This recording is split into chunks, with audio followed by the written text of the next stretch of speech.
And good afternoon, everybody. This is Michael Filighera. I am with logicalsignals.com and also tradershelpingtraders.com. And this is the inaugural coverage for Bitcoin on an Elliott Wave basis.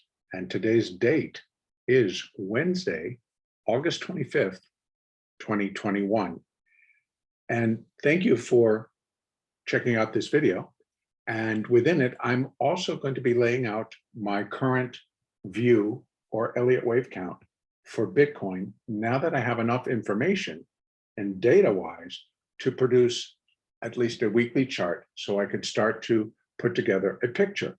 But now what I want to do first is to give you a little bit of a background on Elliott Wave itself, because then you're going to get an understanding of where I'm coming from and what I'm discussing. So I want to start by just talking a little bit about rhythm in nature.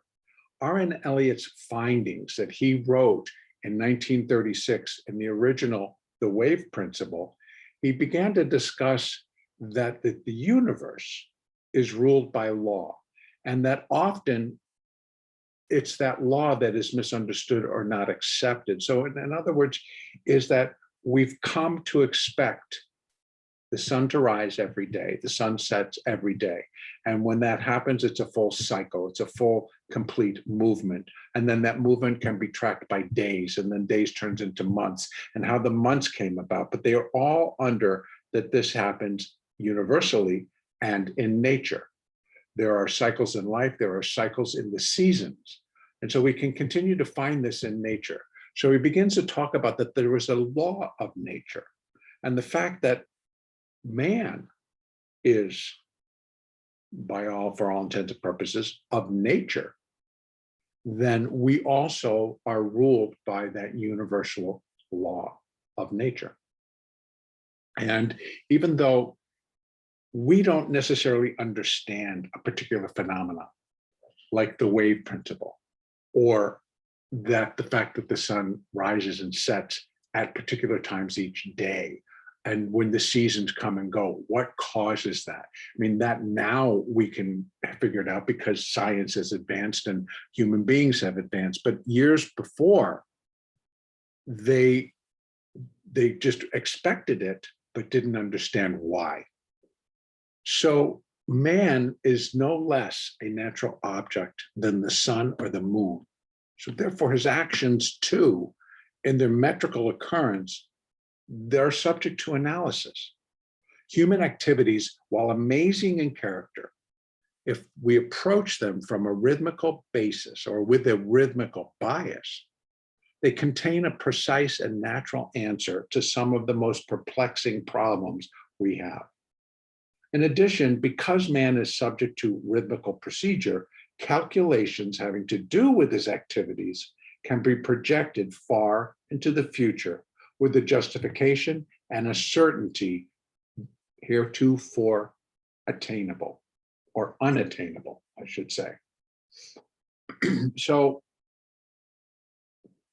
a lot of research has been done in connection with what we can term as human activities.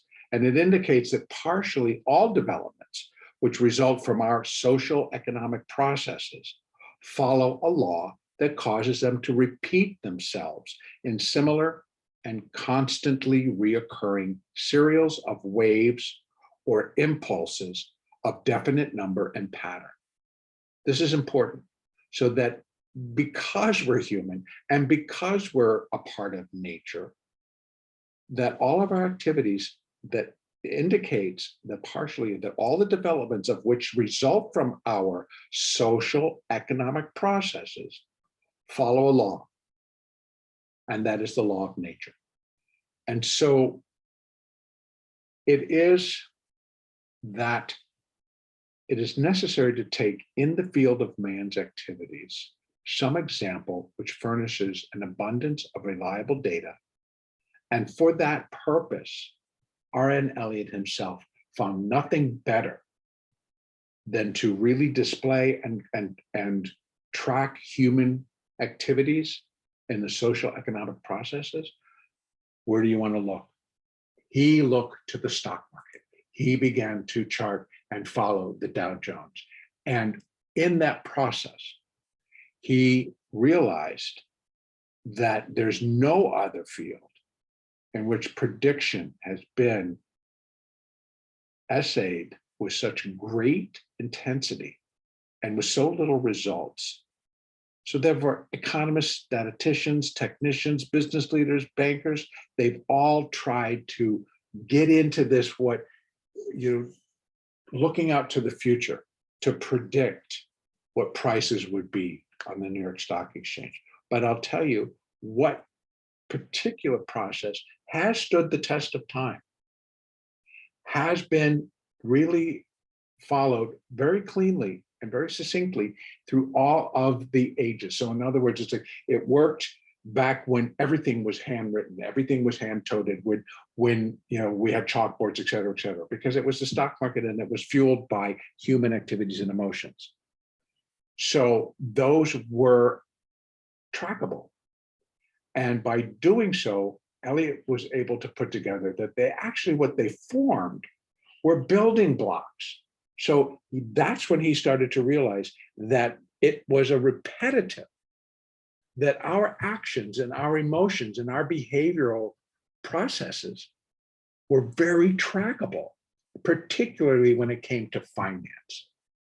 So having all of that, it is becoming very important to realize that there is great opportunity and potential for continuing trading when you can have an idea of what parameters you can put around a particular move, what to expect from that move, what to expect coming forward, and then having the ability, when you combine this with the Fibonacci number sequences, and then you begin to learn the relationships between these different waves and how they interact with one another, then you're building a picture that you can carry forward, that you can look out and go like, well, this is what's occurred. This is what more often than not is what happens next, and et cetera, et cetera. And then you can start parameters, because through his work, he began to realize what happens after a particular process is completed. And then what does that mean for the next process up? So in other words, when you begin a count, this is on a weekly basis. So one thing that Elliott notated was that the impulse, so that would be the impulse of what the market was doing, would shape 5 waves in the direction, of that impulse. So once those 5 waves were complete, Elliott noticed that they were then followed by a series of 3 waves, and that would be here. And he labeled those with letters and these with numbers. And those were to make the distinction between the two. But often he found that when this was complete, it completed the first and second wave of a larger degree. So in other words, once this and this were complete, it formed the first 2 waves of this minor degree. And then it repeats again. But then he started to notice other details that happened within these projectable movements. So over time, he developed and sustained the Elliott Wave principle. And he then noticed that because of this building block structure, that he needed to discern what degree, at what time frame fits that degree. We can go all the way down to a 2-minute chart and see the same patterns that we see on that weekly chart. All right.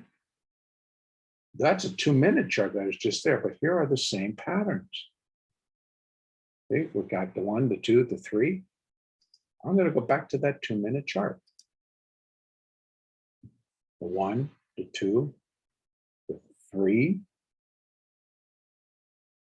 It all fits. That's a 2-minute chart. And it's basically performing the same pattern as it did here. So this is a weekly. This covers from day one of when Bitcoin futures were introduced on the Chicago Mercantile Exchange. December of, well, this is how far I can go back. December of 2018. And that's where I've labeled one. But if we look again at that 2-minute, it has a top, it declines, it rallies, it falls, and then rallies strongly and starts to fall. Let's go back to that 2-minute. Rallies, declines, and rallies, and then starts to fall. It follows the same pattern over and over again. If I'm doing this on a 2-minute, it's building the 5-minute, which takes more time, right? That takes us all the way up to that top and gives us some more detail on what the decline looked like. This is a little bit longer decline, of which this 2-minute is still doing. Then I can go out to the 15-minute chart and you get it again. Now you're getting a bigger picture of where that top really was. Now I'm on the 30-minute. Again, mark this top. That's just the 50,585 top. And I'm still going to go out and you're going to get to the weekly and you're going to find that 50,585 top. That's the day hourly. Let's go out to the daily.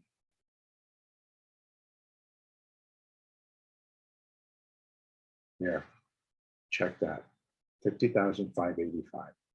So see how many patterns, all the same, but this is where they started. And this is where we began our walk on the weekly. So that's all from there. Look how much happened before it. And it's the same picture. So these things repeat. And then when you contract them and you label them, you build your own building block. You build your own scenario of what you can expect next. So in essence, you truly, as my ebook suggests, you truly are your own guru. So by learning the technique, which has stood the test of time, and applying it correctly, because there are rules and there are guidelines. There are rules you don't break and there are guidelines that help you. They're exactly what it is, a guideline.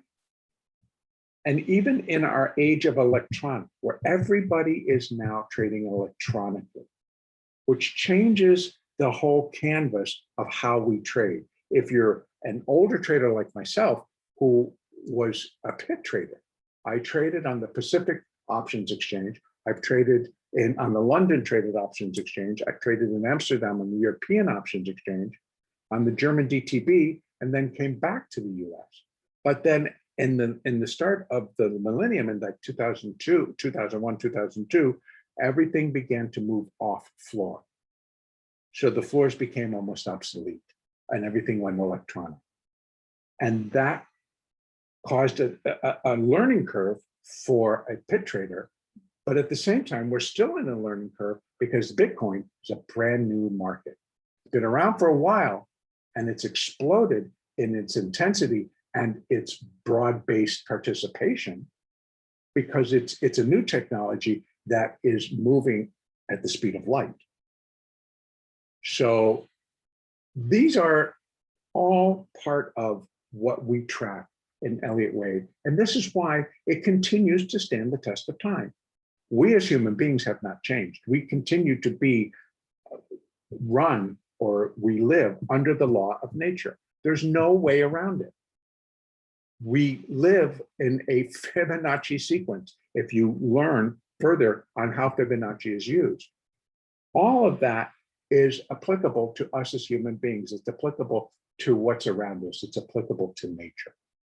So why not get along with it? Why not just accept this is the way it is because this is how it moves? And that helps you then on how you choose to trade and what you're trading and whether you want to be long or whether you want to be short, or do you need puts or do you need calls, et cetera, et cetera. So with all of that in mind, I would like to begin to talk about the building blocks and where Bitcoin is right now, in my estimations. Again, from my stand, from the data that I can get, I've now been able to move on to a weekly chart and see discernible patterns. And being that this is new and I don't have the data before this, I start at the beginning, the number one. But I started on an intermediate level because of the time frame. I'm on a weekly chart.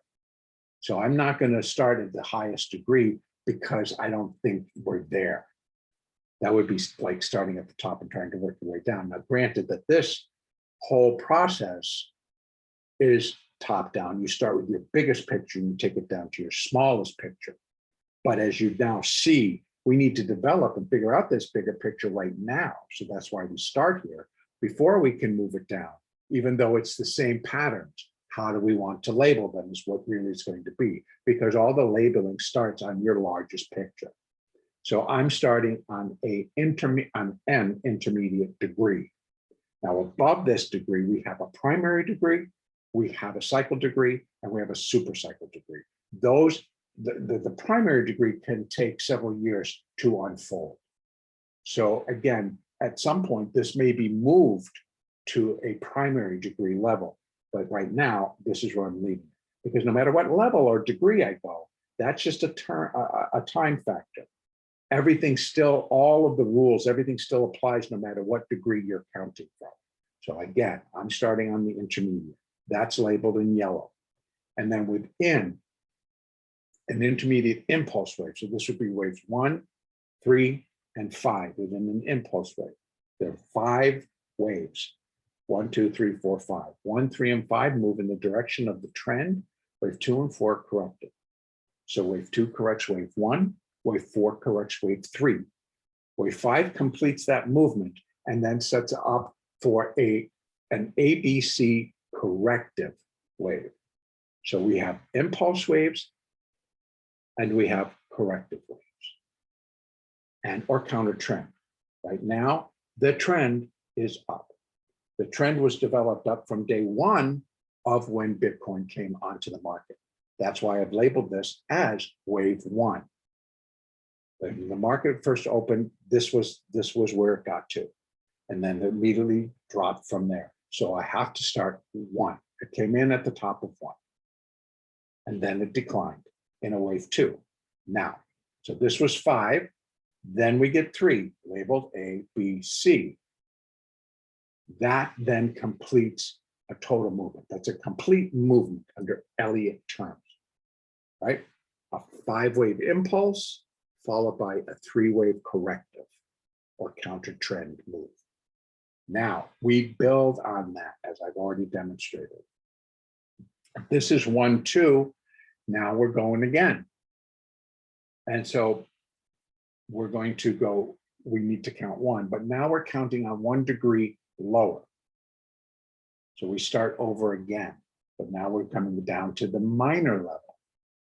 All right, so we're going to move in the 3rd wave, but within that 3rd wave, I'm going to find 5 waves of minor degree. So that's where we start from. 1, 2, or excuse me, 1, and then 2. So this is a 5-wave structure. This is 3. It fits into what Elliott's observations were and his rules for each particular movement. Then we drop into a 3rd wave. So again, remember, on this intermediate level, I'm looking for 5 waves up because it started in that direction. Right now, I've got 1 and 2. I'm not done with the 3rd yet. So this tells you A, time, and 2, breadth, from how high can this go? Now, I know that we've all heard, Bitcoin's going to 150,000, Bitcoin's going to the moon. And depending on what levels you decide to choose using different sets of sequences, you can come up with some great numbers. And I will show you how right now, what I would expect a little bit further out. Again, Sorry that I digress, but there's a lot to explain. So within this first larger sequence of 5 waves up, we're now in that third wave. We have done wave 1 and wave 2, again, building blocks. Now, it is to be noted that within the third wave, one of its characteristics is that it's usually, or most often, the longest and the strongest wave out of that 5-wave sequence. And the 5-wave sequence we're counting it on is the minor degree. But we can see as we go down, we've got a couple of sets of 5 waves. That's because it's usually, number one, it will form its own 5. We saw that here in wave 1. But within it, it again subdivided. So the overall third wave, the minor third wave, will subdivide into its own 5 waves, which are going to be on the minute level. Then what happened was within that third wave, it also then subdivided into its own 5-wave structure. And that we term as an extension. So it's a third wave extension within a wave 3. That adds power and intensity and ground covered, so distance, to any third wave. That's why they become the strongest, because you get us extension within it. Now, if you're not in tune with these building blocks and the procedures that they go through, then you're not going to likely catch the moves, because you're going to be thinking, okay, we go down, okay, we go down. But if you can wrap parameters around the move and parameters around the move, you're going to be able to see, oh, okay, what can I expect? I can run Fibonacci's. Oh, I can expect it down to here. Well, what's the relationship of what's happening now to this and then this? And they exist because we are all subject to the laws of nature. No way around it. It's going to happen. Our emotions are pretty standard.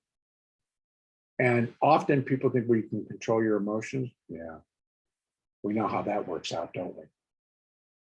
We can put parameters around our emotions, so we can look at what extent, and that's what we're doing here. But we're doing it on as humans react, or the human behavioral reactions to finance, to money, to all of that goes into that. So that's why we get wave 3 being the longest and the strongest, as it is the middle of the larger impulse. Then it's going to be that point of recognition. See, it opens, it slides, it loses 7/8 of its, or at least 3/4 of its value in months, a few months, from about a year, actually, from when it came on. Everybody wrote it off. Then it started to rally. It's just a good luck bump. And it starts to decline. And here they decided it was all trash when it broke down a particular level. Boom, it goes down. It's just a bottom, it's just a low. But I imagine at the time, it was like the expectation was it was going to zero. They were worthless. Then it starts to rally again. If you've got your count and you know what comes next, you're already positioned for this rally. And if you know that you, more often than not, a third wave is going to subdivide into its own inside of the 5 waves that are going up to create the third of this level. See how they're building blocks? 1 builds to that. This builds to that level. When we get the 4 and the 5, we will have built to this level, but only wave 3. So we still understand and know that we have a wave 4 and then another wave 5 rally. Interesting, right? So now we know how we got up to here. This is the current high for Bitcoin, 65,520. And it was a beautiful rally. And you got everybody on board, and everybody was talking about the amounts of money that they were making. Then we have a little downturn. And it quickly loses 50% of its value. Basically, right? It traded 65,520, got a low of 28,880. Wow, that's pretty low. So it matters to what the pattern was, and then it matters as to what the pattern comes next. So this is where we're at. And from my Elliott experience, you're looking for an ABC correction down. Now, it's on a minor degree, so within that, we're going to have 3 waves of minute degree. And so what happens? It comes down in 5. And when it was down at this point, I was like, okay, that's 3 waves down, A, B, C. I'm going to stick a 4 right there. And until it came down and broke it several weeks later, that remained the count and what expectations moving forward were. But the second it broke that, it turned this into a 5. Well, here's a rule. 5 waves in a counter trend move, right? The trend is up. 5 waves in a counter trend move is never the complete correction. Okay, let me say that again. In a 5-wave rally, and the trend is up because we're just completing wave 3. 5 waves down counter trend, because we're expecting a counter trend move. 5 waves down on its own is never the entire correction. So this then becomes a part of that larger correction called minor wave 4. This cannot be the entire correction. So therefore, it's just wave A, and we're looking for A and a B and a C. Well, then we got A, B, and this beautiful 5-wave rally. There's C waves. Again, I'm just going to toss out these rules. Doesn't mean you have to remember them. C waves, which this is, are always 5 waves. Okay? But limited because of the scope of where they're participating. Now, if this indeed, 50,585, if it indeed completed the C wave up, then that completed the B wave. And now we'd be looking for a C wave down. Now, what I can do, now we can put through, I'm going to show you a couple of different Fibonacci extensions. I can do, one that I can do is to look at what wave 3 would be, but I cannot yet do, there's one that I use and I love very, very much because it helps me to put down what I think this 5th wave, once it gets going, minor wave 5, where it could come into. And you can get upwards, let me try, above all this. It gets upwards of 90,000. So yes, these are all very strong possibilities. When this is all done, and I can run a Fibonacci extension for wave 5, it would be from the bottom of wave 2 to the top of wave 3, but it's going to be wherever 4 bottoms. So let's put one in first that can give us an indication of what this expected C wave might look like. Okay, there we go, down to that bottom. There you go, and up to that. Okay, so basically wave C, it has a relationship to wave A. So what's coming is going to be related to what has already happened in terms of wave A. Now, C waves more commonly usually going to come in and put in a low below the A wave, the low of wave A. That's at 28,800. So now we start looking at levels that could fit. We have a 70.5, which is also known as well, it's a Fibonacci level. But this would be where the C wave would be 70.5 times the length of wave A. 22 to 90 is going to be where wave C is 78.6% of wave A. Those fit very clean. Right now, we have the 200-day moving average, weekly 200-day moving average at 2471. Also, in the hood, can definitely come down there, but it's not going to be the end of the world. It's a correction. Wave 4 corrects wave 3. Most common areas for this size of a wave, and again, it's Bitcoin, so it operates a little bit differently. It is a market that moves around the globe, and that's part of its allure and its assets. So we're moving assets around the globe at the speed of light. It's pretty amazing, and how things are set up and how they protect that. So there's a lot of givens and a lot of workings in here, but let's just say it's still operated by and controlled by humans. It might be all computerized and it is all programmed, but it's humans coming in and buying and doing the trading. So therefore, they're the ones shifting the assets around the globe. So anyway, wave A came down to this fourth wave. Now, the first support would have been that it falls into this area, this particular fourth wave. And it overshot. In fact, it went down quite a bit more. But it did come to within this particular fourth wave. And that's how I continue to measure.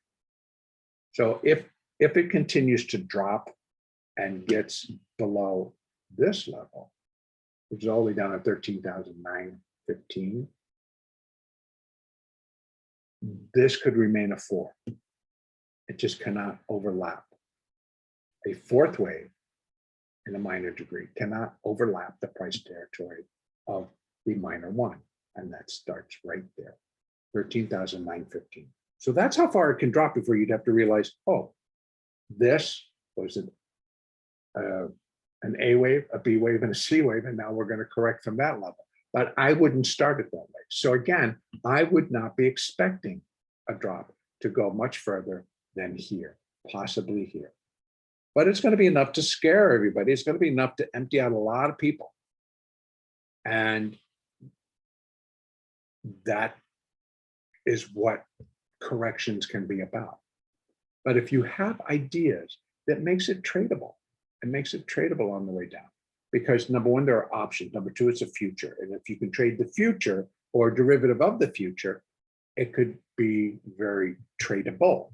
And also there are various other markets that you can trade. Now, if the wave A comes down and stops there, I'm going to add one additional. So let's just call it 25,237. Now let's take a look at what that fifth wave that would be anticipated upon its completion might look like. And I said 37. Okay. Too far. Maybe. Hold on. Let me just check this, because this is where it's going to get interesting. So I want to do this properly. 70 years out. Oh, I'll just leave it there for right now. Sorry, I don't want to take too much time, but I would be very precise on that level. So we're going to call it there and here.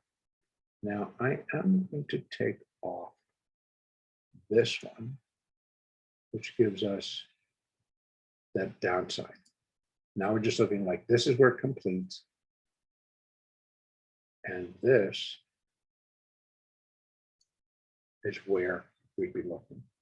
So the relationships between a fifth wave, which is what we'd be looking like in minor degree, and a third wave are as follows. The first one would be is that wave 5 is equal to 0.618 of the distance of wave. We didn't get that right, did we? I'm going to have to change this because it really does change. Yeah, changes it a lot. 100 points.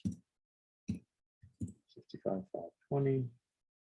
And I'm going to call this 25,22. 22, I think it was.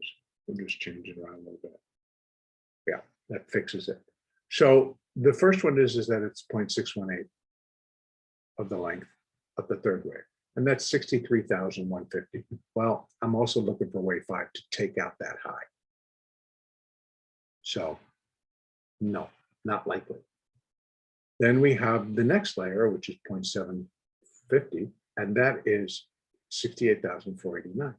And then as it goes up, it is not uncommon where wave 5 will be equal in length to wave 1. And that's up here at 86,595. And these are its extensions. It could get 1.236 times the length of wave 3. Right? Here's the breakdown. I digress for just one quick moment. Out of 1, 3, and 5, wave 3 can never be the shortest. Does not, it's most often the longest and the strongest, but does not have to be. It just cannot be the shortest. Well, wave 1, we can tell already is the shortest. So wave 5 can extend more than once and produce very dramatic results. Okay, so these are why we include these extensions. So if we get this wave 5 and it really goes, then these would be the expectations. That would be 100%, but then we're getting over 100,000, 110,000, 124,000, 130,000. They're all realistic numbers in terms of, is that possible? Could Bitcoin just really just go that high? Well, how many times you've already heard it? Bitcoin's going to $200,000. Bitcoin's going all the way to the moon. It could. And why? Because human behavior kind of dictates that. When things get crazy, everybody jumps. Because there will be tremendous amounts of money being made all the way. So that's what we can tell you about Bitcoin right now. But more importantly, if you're going to be trading this on a daily basis or even every other day or weekly, then it's good to follow an Elliott Wave course. And right now, you're looking at the possibility of a $20,000+ decline. So, excuse me, from current levels, that would be a 50% drop. Sorry. And that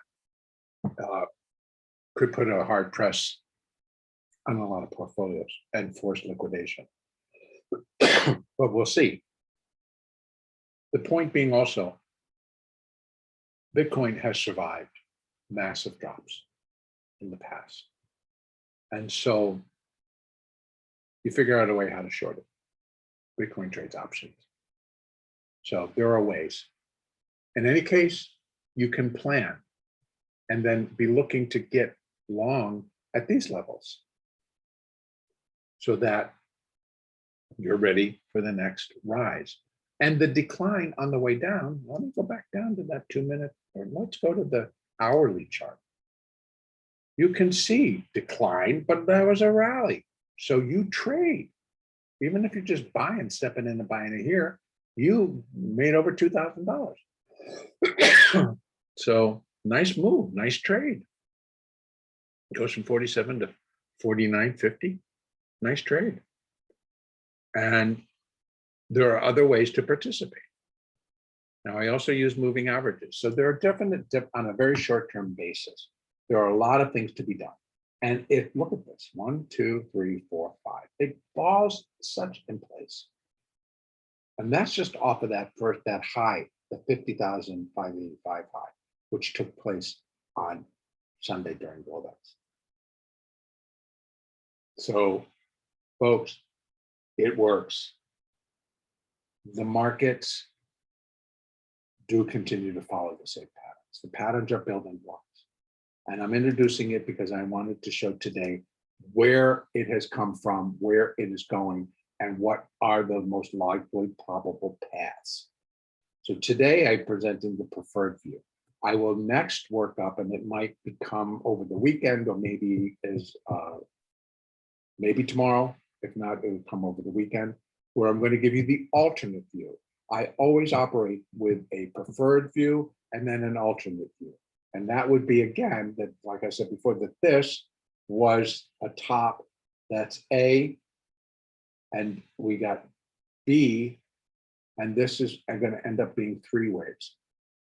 This is an ABC, right? 5, 3, 5. And that would suggest that it's going to go down a lot steeper and a lot harder. Now, it, like everything else, is holding pretty much in place, waiting until Friday when the Fed come out of the Jackson Hole, Wyoming meetings, and Jerome Powell gives us the news conference on what's what on Friday at 10 o'clock a.m. Eastern. So it's holding steady. But you can get a little bit of what people are doing and what they're thinking when we drop down and we look at the arrow. It only goes down so far, and then it rallies back, and it rallies back $1,000. It's still a damn good trade. You know, these are all very tradable. That's kind of what I'm getting to. I will continue to work this down. So what I now need to do is take this on my weekly chart and count that as 5, put this in place, and then begin, and then count that. Then we'll be able to take a look and be very clear on what these counts are. And that's my next stage, that I will be doing that. So again, I hope to bring this in. So we got some already going here. I hope to bring this in to focus very soon.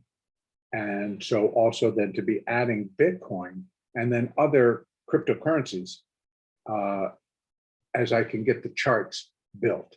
So a lot will be on data, a lot will be on what's available and what I can do.